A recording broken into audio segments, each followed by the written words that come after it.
Yeah, and they will take a meaning out. Inshallah, when we come to Salah, you will see like the people are always debating about Fatiha. And when we get to that, you will see how Ahnaf look at the view. Once you know the view, you will respect the view. If you don't know the view, you will say, maybe Imam Abu Hanifah didn't know the hadith.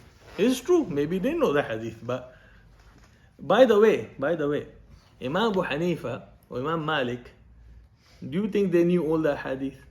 Their job was not to collect all the hadith. Their job was to make a formula, methodology, a way in which you can extract the mas'ala from Quran and Sunnah. Their job was what? Not to gather every hadith in the world.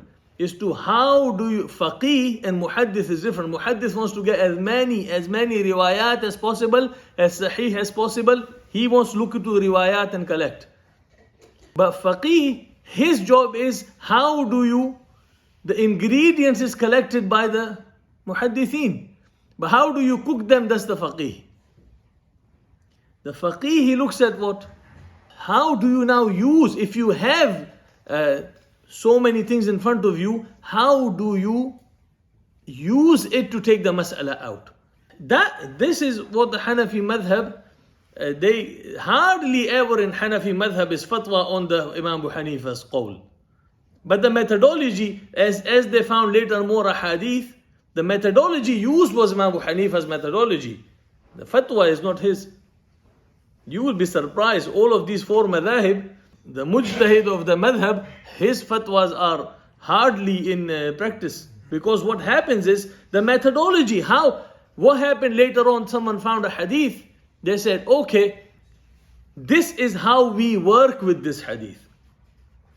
For example, look, a person who created the jet engine,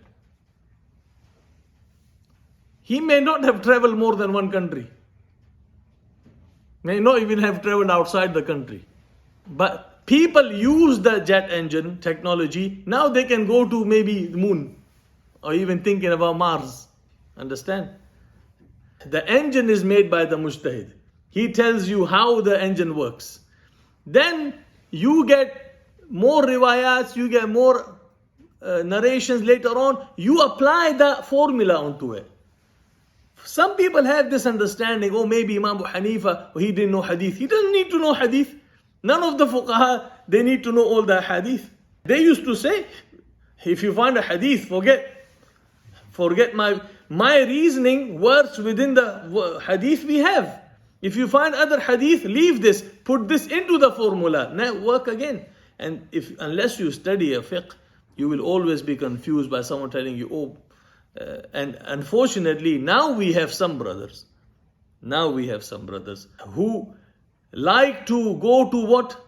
They like to go to Quran and Sunnah, which is perfect.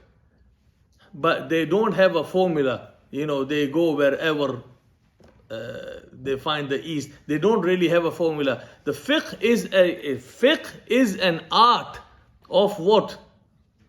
Of working with Quran and Hadith. No one made this art 500 years later. It's the tabi'een.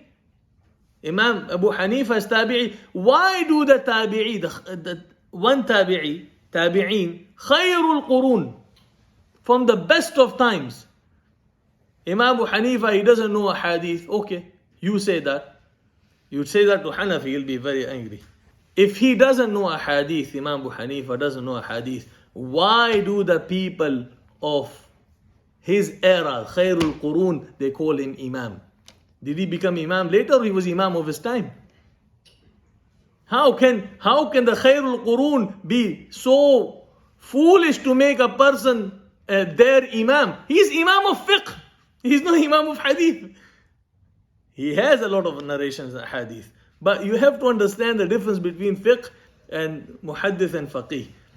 Anyway, but this is good. This mas'ala is very good to look at.